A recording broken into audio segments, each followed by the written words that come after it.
సర్పంచ్ ఎన్నికల్లో 22 ఏళ్ల గిరిజన విద్యార్థిని ఏకగ్రీవంగా ఎన్నికై విజయకేతన ఎగురవేసింది.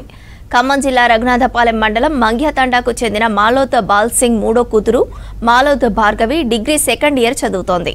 కాంగ్రెస్ మద్దతుతో ఆమెను సర్పంచ్ అభ్యర్థిగా నిలబెట్టాడు బాల్ సింగ్.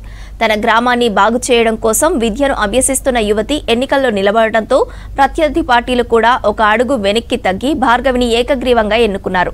తన మీద నమ్మకంతో ప్రత్యర్థి పార్టీలు తమ గ్రామ ప్రజలు సర్పంచ్గా ఏకగ్రీవం చేసినందుకు కృతజ్ఞతగా తన గ్రామాన్ని అభివృద్ధి చేస్తానని, నాలాంటే నేటి యువత రాజకీయాల్లోకి వచ్చి రాష్ట్రాన్ని దేశాన్ని అభివృద్ధిలో ఉన్నత స్థానంలో నిలబెట్టాలని అంటోంది.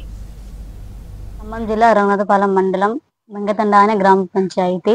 డిగ్రీ ఫైనల్ ఇయర్ చదువుతున్నాను. శ్రీ కవిత డిగ్రీ అండ్ పీజీ కాలేజ్. నా వయసు వచ్చేసి 22 సంవత్సరాలు. నేను ప్రజాసేవ చేయాలని నేను రాజకీయాల్లోకి అడుగు పెట్టాను.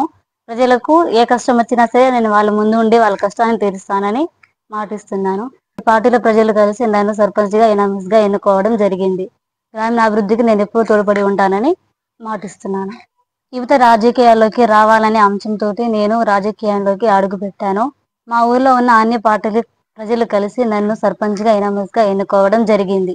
కాబట్టి శక్తి వంచన లేకుండా నేను న్యాయంగా గ్రామాభివృద్ధికి తోడ్పడతానని మాటిస్తున్నాను.